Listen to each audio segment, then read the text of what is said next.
జోగులాంబ గద్వాల జిల్లా గద్వాల పట్టణంలో తల్లిని మోసం చేసి ఆస్తి రాయించుకుని అనంతరం ఇంటి నుంచి గెంటేసిన ఘటన వెలుగులోకి వచ్చింది.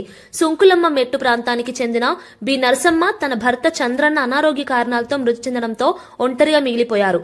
ఈ పరిస్థితుల్లో ధరూర్ మండలంలో విద్యుత్ శాఖలో లైన్ ఇన్స్పెక్టర్ గా పనిచేస్తున్న పెద్ద కుమారుడు బోయ వెంకటరాములు జీవితాంతం తల్లిని పోషిస్తానని నమ్మించి సొంత ఇంటిని గిఫ్ట్ ద్వారా తన పేరుపై రిజిస్ట్రేషన్ చేయించుకున్నాడని నరసమ్మ ఆరోపించారు.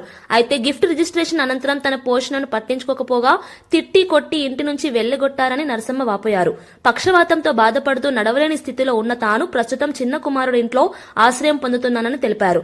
మందులు భోజనం కూడా కష్టంగా మారిందని ఆవేదన వ్యక్తం చేశారు.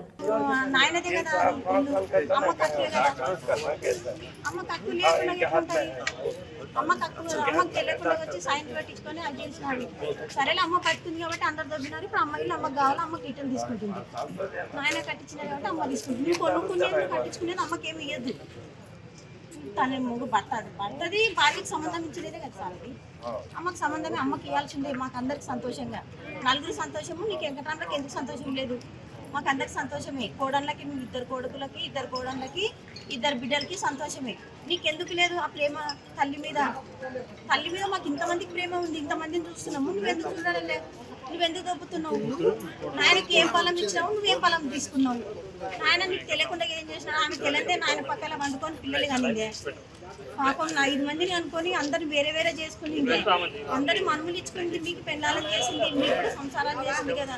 అమ్మని దొబ్బడం ఏంటి మీరు అట్లా? పాపం ఆమె నాయన ఉన్నంత వరకు పింఛన్ వస్తుందని లోపలిని తీసుకుంటుంది. ఇప్పుడేమో అమ్మని కారం చేసి పెడుతున్నాం. అదే చిన్న కొడుకు చిన్న కోడలే మేము పిలిపించినాం. వేరే ఉన్నారు సార్, వాళ్ళు కూడా వేరే ఉన్నారు. అయితే పిలిపించినాం. అమ్మని నాయనని చూడాలా, ఆ నాయన పోయిన కాడికి అనుకున్నాకండి. అమ్మ ఉంది కదా, అమ్మ ఉన్నంత వరకు మీరు కూడా ఉండాలంటే సరే అక్క మీ మాట తీసేయమని రామస్వామి వచ్చిండు. రామస్వామి భార్య సుజాత కూడా వచ్చింది. ఇద్దరు వాళ్ళే చూసుకుంటున్నారు. ఇప్పుడు వాళ్ళ ఇంట్లోనే ఉంది, వాళ్ళే చూసుకుంటున్నారు.